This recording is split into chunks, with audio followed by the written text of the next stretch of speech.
Esse é o Ancapso e nós vamos falar agora sobre a paternidade automática que tem no novo Código Civil. É, meu amigo, o novo Código Civil, eu vou te falar um negócio, é o cúmulo do wokeísmo, cara. A gente vai cometer, se esse código for aprovado pelo Congresso, a gente vai cometer o mesmo erro que cometemos com a Constituição de 88, né? A Constituição de 88, vocês sabem, ela foi aprovada aqui no Brasil um ano antes da União Soviética desabar, né? Em 89 caiu o Muro de Berlim, em 91 a União Soviética se desfez completamente, né? Ou seja, é uma constituição comunista, assim, no finalzinho do comunismo, quando o comunismo deixou de ser válido, nós temos uma constituição totalmente comunista aqui no Brasil. Ou seja, se tivesse esperado, sei lá, 5 anos, feita a Constituição nos anos 90, é possível que já fosse bem menos comunista do que foi essa Constituição, porque todo mundo já tinha visto que o comunismo não funciona, né?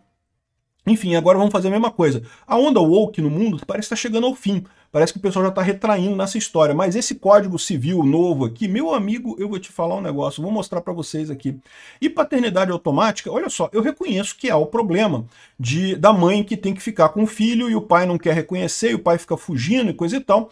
Mas eu não sei se isso daqui resolve alguma coisa não, isso aqui vai causar mais confusão no final das contas. Olha só, essa notícia foi sugerida por Peter, é o nosso ursinho por libertário, Apocalipse Maromba e várias outras pessoas. Obrigado aí a todo mundo que sugeriu notícias lá no nosso site, no visãolibertaria.com, e obrigado a você que está assistindo o nosso vídeo. Se você gosta do nosso conteúdo, por favor, deixe o seu like, se inscreva aqui no canal, né? Então tá aqui, ó, paternidade automática. É isso daí, a mãe tem um filho, vai no cartório e fala, ó, o pai é fulano, tá aqui, o pai é fulano. E aí, o que acontece? O cartório vai tentar intimar o cara para ir no cartório e ver o que é. Olha só, tá escrito aqui, ó. Aqui, ó. Essa aqui é o projeto de lei, tá aqui, ó. Vamos ver aqui, ó, o segundo item aqui, ó. Artigo 1609-A. Promovido o registro de nascimento pela mãe e indicado o genitor do filho, o oficial do registro deve notificá-lo pessoalmente para que faça o registro da criança ou realize o exame do DNA. Ou seja, ou você assume a criança, ou então você tem que fazer o exame de DNA para provar que você não é pai da criança, né?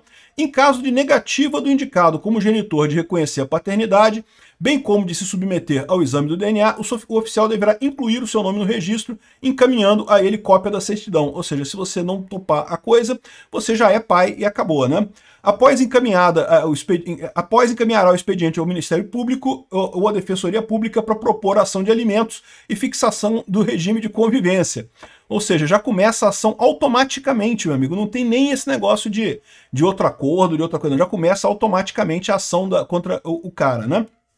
E de novo, eu reconheço, tem muito cara que é filho da puta por aí, né? Mas também tem muita mulher filha da puta também, tá? Vocês não sabem disso, né? Não é só homem que é sacana, não. Tem mulher sacana pra caramba por aí também. Então esse aqui é o problema. Imagina, existe um grande incentivo pra mulher, por exemplo, botar alguém com dinheiro nessa história. Né? E como é que o cara vai saber o endereço da pessoa? Né? Imagina se o endereço for a responsabilidade da mulher dar o endereço. Ela pode dar o nome do pai, uma pessoa que tenha dinheiro, e botar o endereço errado, e daí o cartório não consegue localizar o cara, vai achar que o cara está fugindo, vai botar o cara como pai da criança, já começou a ação de alimentos para correr em cima do cara, e olha só que beleza. Quando o cara perceber, ele já está devendo dinheiro de pensão para a mulher lá do nada, sem ter feito nada, né? E, de novo, não estou dizendo que não tenha que ter alguma agilidade nessa história, mas a verdade é que me parece um exagero muito grande por outro lado isso daqui, né? Enfim, olha o risco que vai ser isso, né? E outra coisa preocupante nessa história é que exame de DNA tem uma taxa de falha. O pessoal está confiando em DNA cegamente nessa história aqui. Isso tem taxa de falha.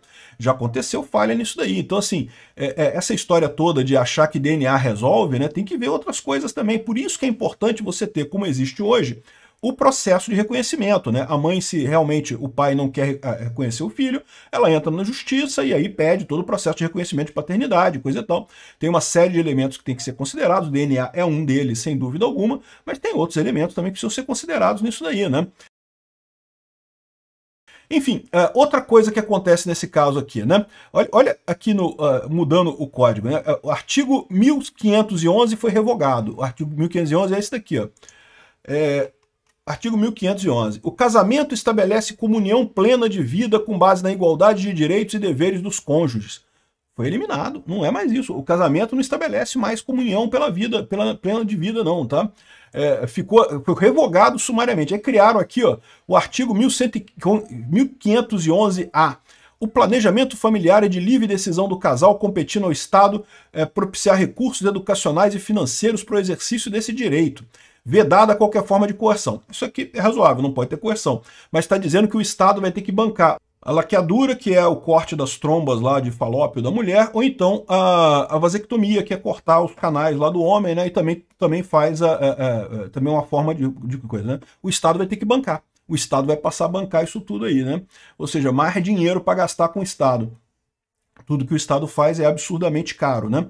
Não pode ter forma de coerção, perfeito, mas está dizendo aqui que é livre a coisa, né? Outra coisa curiosa que falam aqui, são reconhecidas como famílias as constituídas por casamento, união estável, bem como família parental. A família parental é composta por pelo menos um ascendente e seu descendente, qualquer que seja a natureza da filiação, bem como que resulta do convívio entre parentes colaterais que vivam sobre o mesmo teto, com compartilhamento de responsabilidades familiares, pessoais e patrimoniais, né?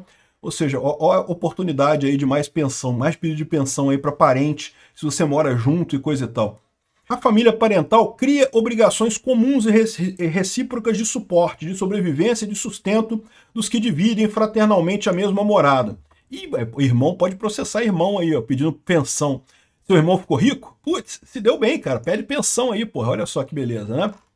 Enfim, esse processo é muito ruim, cara, é muito ruim mesmo, é um extremo do extremo do oqueísmo no Código Civil. E olha só, um Código Civil que já foi reformado recentemente, tá? O Código Civil anterior era de 1916.